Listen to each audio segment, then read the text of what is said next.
चलिए, good morning बच्चों।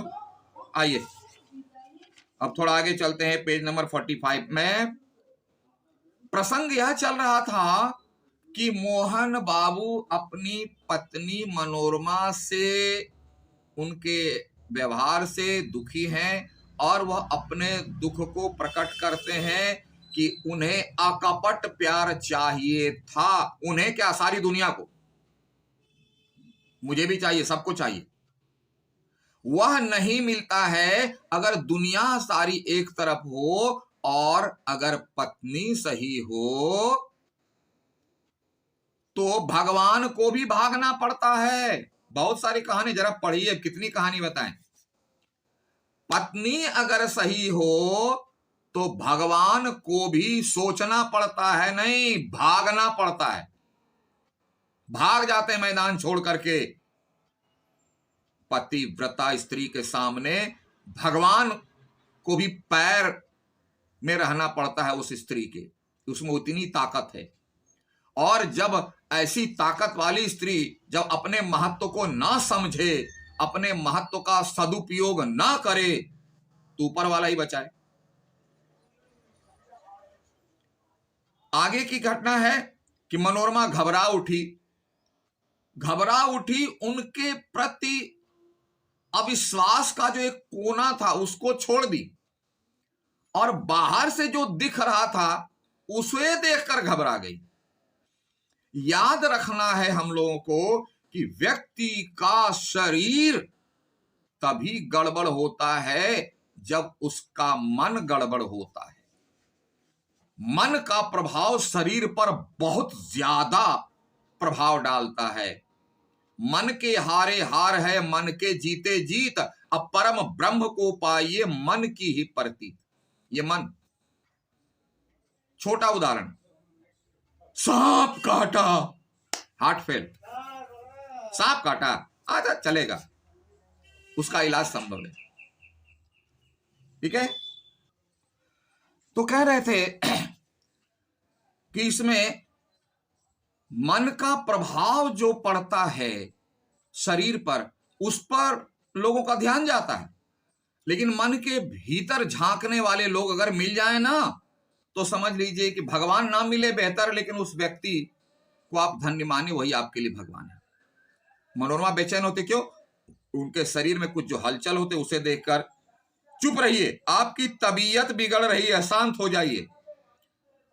शारीरिक जो व्यथा है, बेचैनी, वह तो मनोरमा को दिख जाती है, लेकिन इसका कारण जो मन में है वह नहीं दिखती है, ना वो समझती है और ना समझना चाहती है, और कहती है आप शांत रहिए। क्यों शांत हो जाऊं? राम निहाल को देखकर चुप रहूं? अब देख कि मैं क्यों शांत हूं। राम निहाल है इसलिए उसे किसी तरह की बात उल्टी समझ में ना आए, वो मुझे बुरा समझे, इसलिए मैं शांत हो जाऊं। और हमारे मन को जो बेचैनी मिल रही है उसका क्या करूं? राम निहाल को देखकर शांत हो जाऊं? वह जान जाए इसमें मुझे कोई भय नहीं। अरे वो जाने, किसी के बारे में कुछ भी जाने, उसमें क्या डर है? कोई ऐसा करता है क्या? मैं यहां नहीं मरूंगा, नहीं तो लोग जान जाएगा, जाके उसी जगह मरूंगा। अरे जो होने का वो तो हो गई, तो उसमें क्या फर्क पड़ता है? तुम लोग छिपाकर सत्य को छलना क्यों बनाती हो? यानी जो सच है कि मैं पागल नहीं हूं, मुझे कुछ और चाहिए, मैं अकपट प्यार का भूखा हूं। अगर मैं यह चाहता हूं तो लोग जान भी जाए तो क्या दिक्कत है? क्यों सत्य को छिपाना चाह रहे हो? क्यों सत्य को जो है असत्य के आवरण में ढक करके उसे दबाना चाहती है? थोड़ा विवाद हो गया। मोहन बाबू के श्वासों की गति तीव्र उठी, वह और बेचैन हो उठे, क्योंकि मन बेचैन है तो शरीर तो बेचैन होगा ही। सांसें फूलने लगी।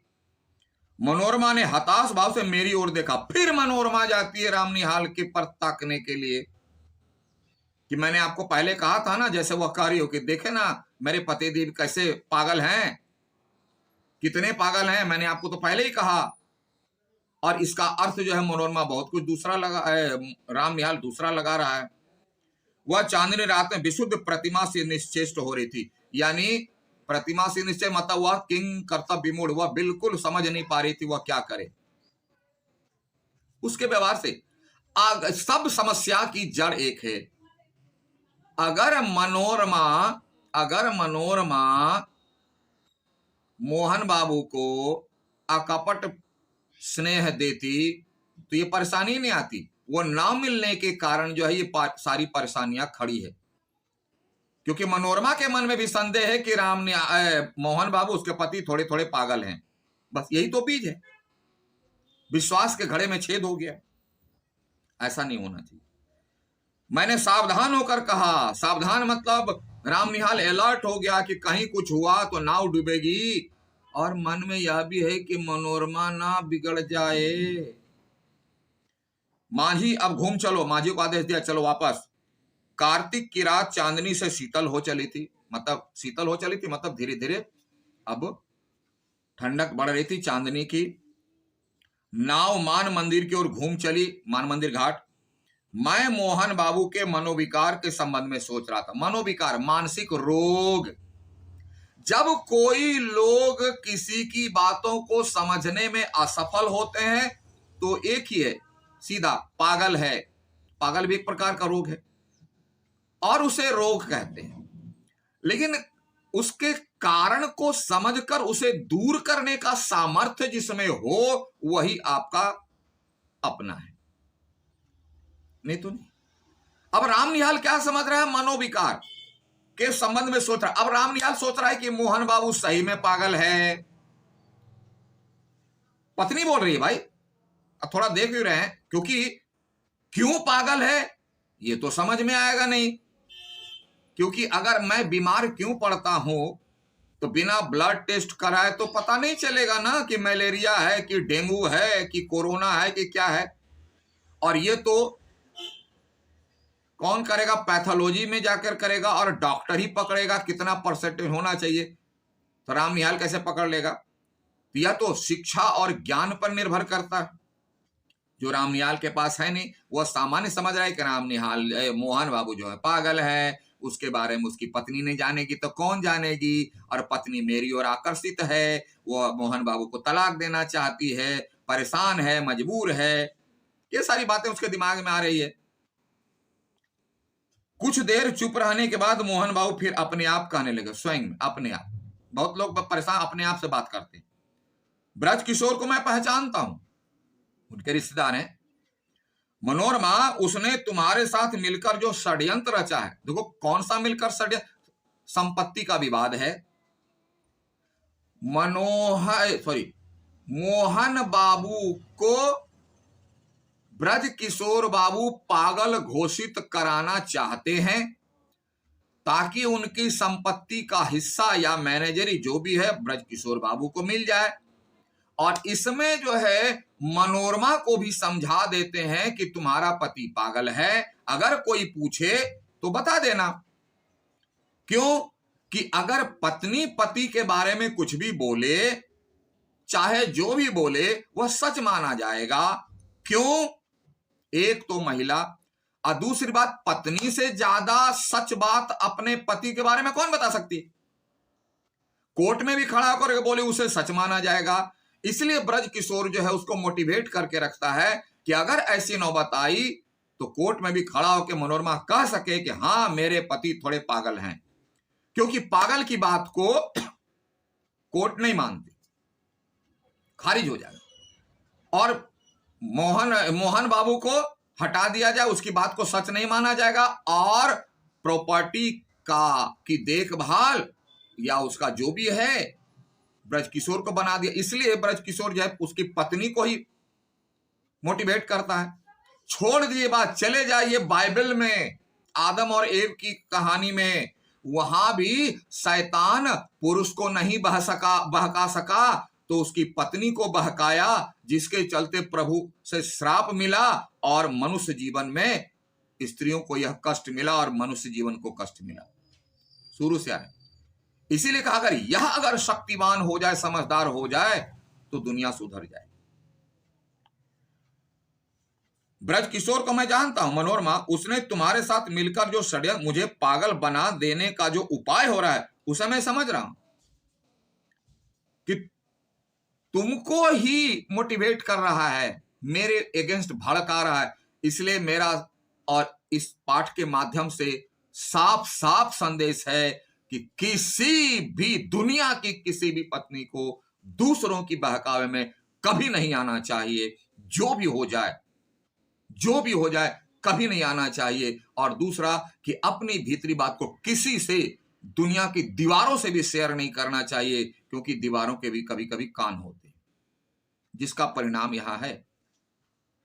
ओह, फिर मनोरमा नहीं समझती।